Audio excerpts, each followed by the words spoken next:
कारं व्याप्तजनं सराचरं तद्गुरुं दर्शनं जानं तस्मै श्री गुरवे नमः। गुरुब्रह्मा गुरुविष्णु गुरुदेव महेश्वर गुरु साक्षात् परम ब्रह्म तस्मै श्री गुरवे नमः।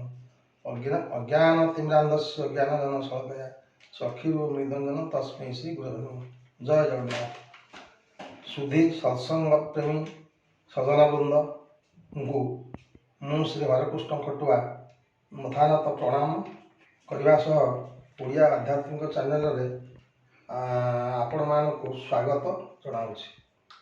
जहाँ हो आज विषय वस्तु है अर्जुनर गर्भगंधन।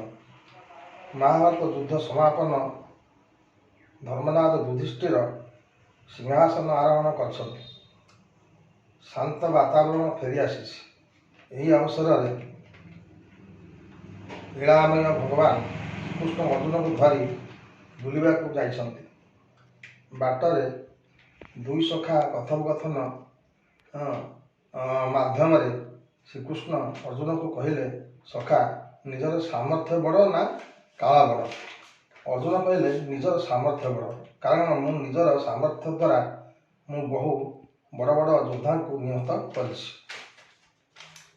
किछि बाट जीवा परे श्रीकृष्ण अर्जुन को कहले, सखा तुमे आग को जाओ, मु ये छकरे तुमको अपेक्षा कर। अर्जुन आगू जाए देखिले गोटे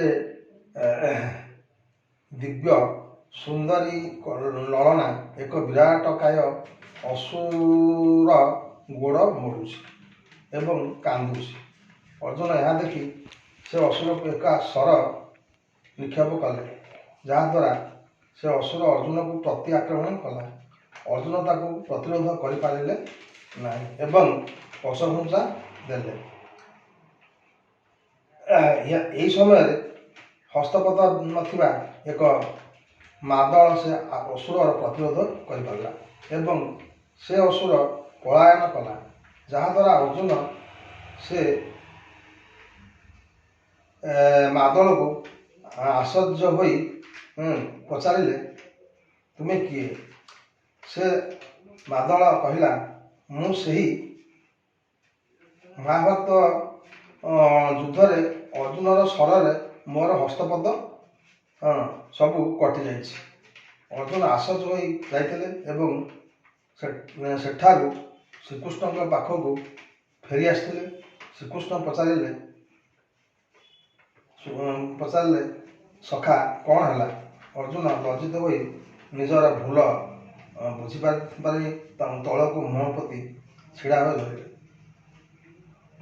हरे कृष्ण कृष्ण कृष्ण हरे हरे, हरे राम राम राम हरे हरे। जय जगन्नाथ।